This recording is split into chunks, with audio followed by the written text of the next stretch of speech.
Yeah, hi folks. Yes, I've had a gutful of our country being called Aotearoa, or even Aotearoa-New Zealand for that matter, and the latter for two obvious reasons. One, it implies co-governance, which has never been part of the Treaty of Waitangi. And two, it's a long, idiotic name that wouldn't even fit on an envelope. And can you imagine being called an Aotearoan New Zealander? And now Sir Ian Taylor is pushing for this name change, and he pointed to a Tom Scott cartoon to make his case. And then Troy Boker of the Hurricanes reacted with some honest truth. And of course our woke cancel culture TJ Perenara entered the fray. And now all of this started with Judith Collins.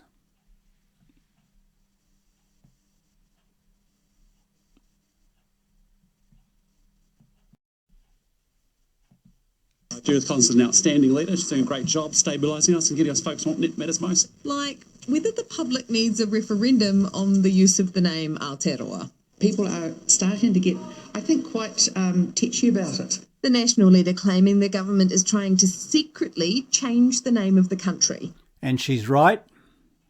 They're now changing it. The Prime Minister changes the way she talks about it. You barely ever hear us talk about New Zealand. It's not an official changing of the name of the country. Well, I think it is becoming like that. A conspiratorial theory led by her MP, Stuart Smith. Yeah, so whenever you hear the mainstream media call something a conspiracy theory, you automatically know it's not. Hey, did anyone poll the public on the name New Zealand? No, I don't believe they have. Why do we need to poll the public on the name Aotearoa? Because it is the established name. Who said? Well, it's on all official documents. Aotearoa is on official documents too, like our passports since... And it shouldn't be.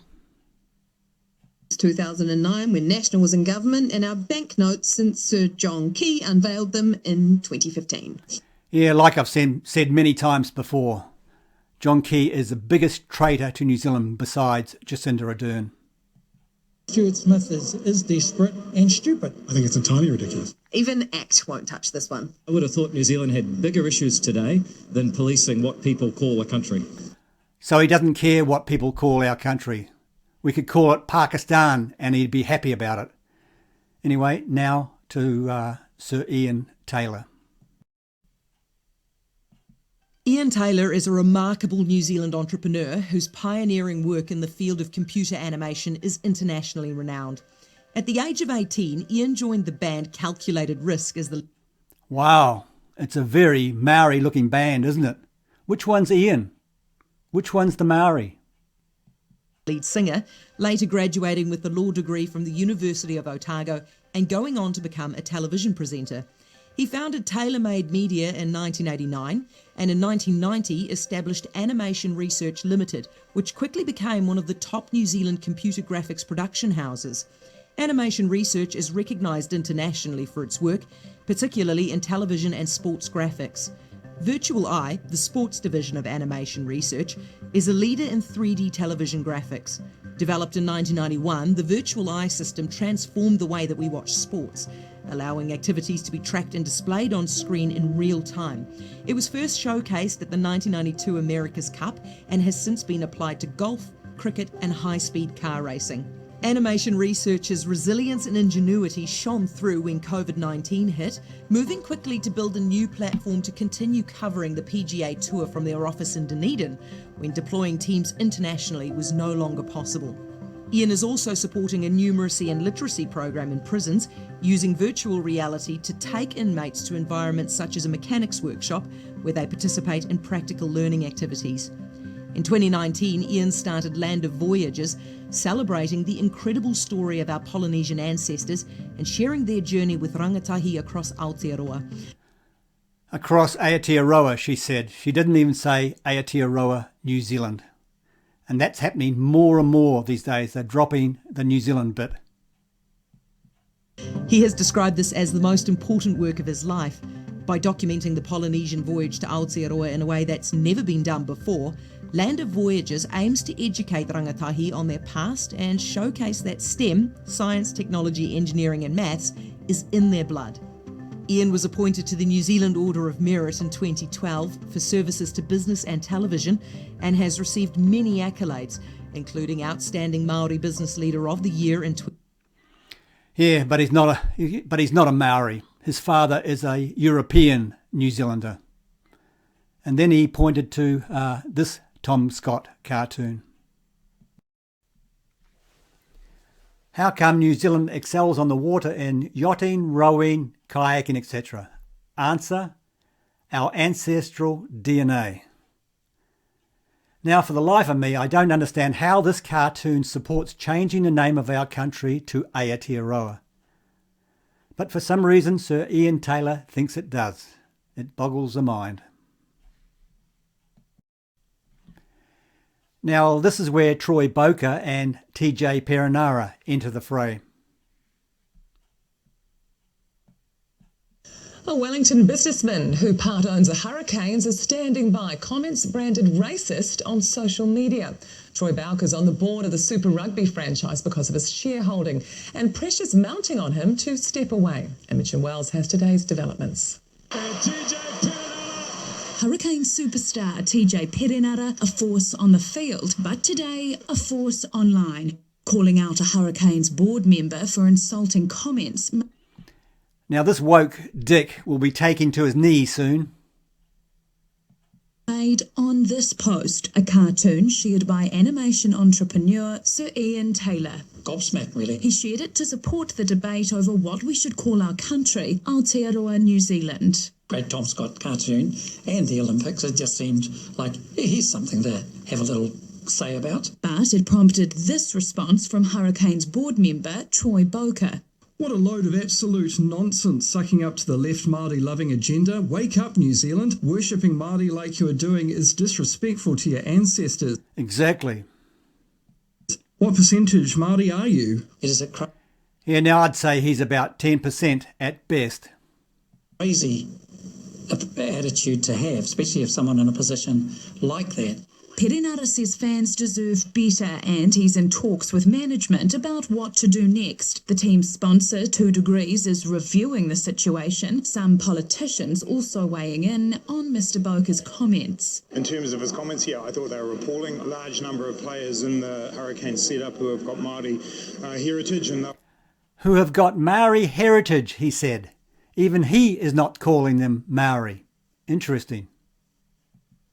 I'll be very, very disappointed by this. It's a major cause of embarrassment to my team and to a sport which I value highly. I'm not going to go while that man is a director. In a statement, Mr Boker told One News he has no plans to resign, and while he fully respects TJ's freedom of speech, his own opinions should be respected as well. He thinks most New Zealanders would say he wasn't remotely racist, and it's time to wake up to the dangers of cancel culture.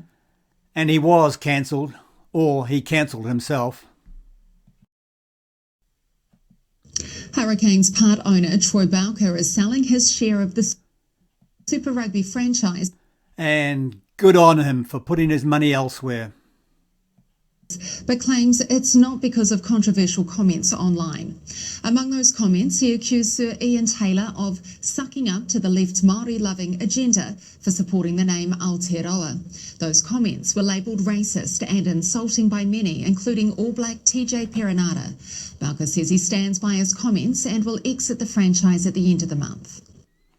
Anyway, the following guy sums it up very well indeed.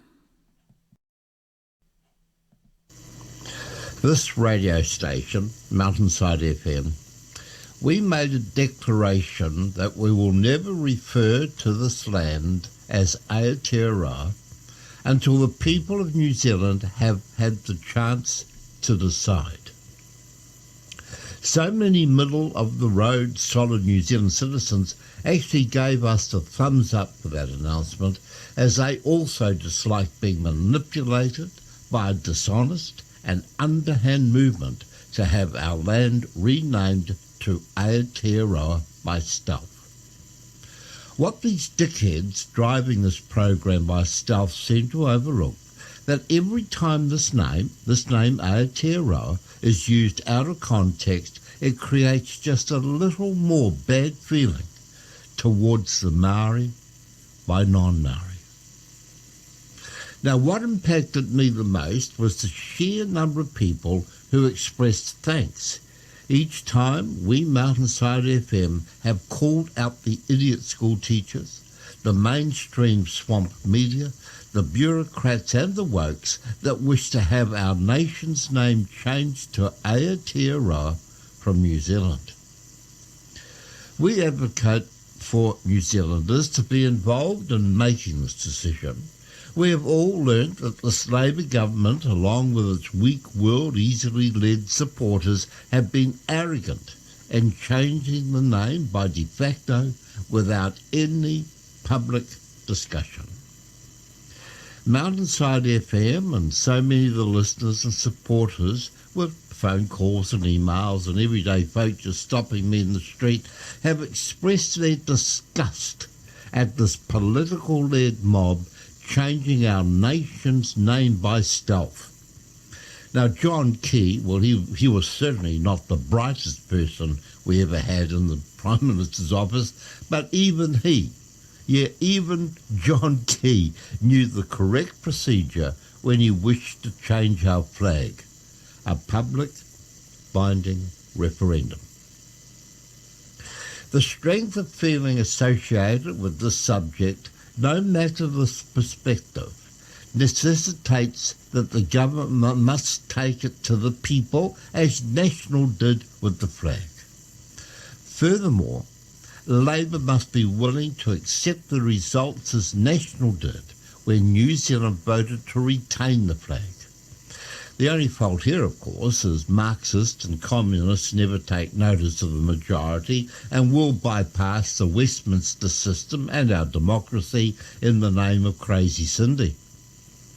After that's said, there must be some Labour members of Parliament, surely there must be some members of Parliament, Labour members of Parliament, that still hold onto even a small vestige of personal decency and honesty, who agree with us that their fellow Ardern and Trench parliamentarians are not more enlightened than the people they govern.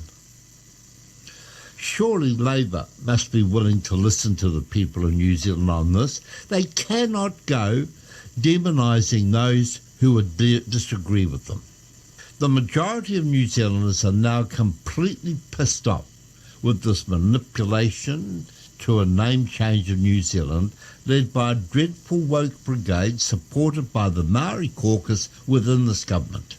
Now take note, this Ardern Labour government will go down in history as the most idiotic and also the most dishonest government we Kiwis have ever experienced.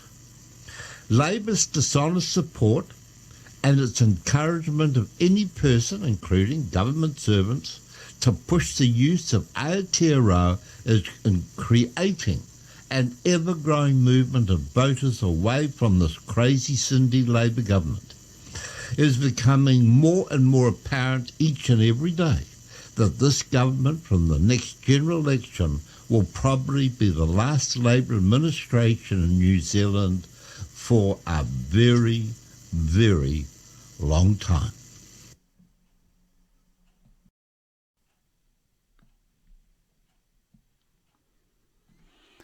Yeah, now folks, the only problem I have with the referendum is this. I think the name could easily change because this country is full of woke lefties. And then we'd have to change the flag to match the new name.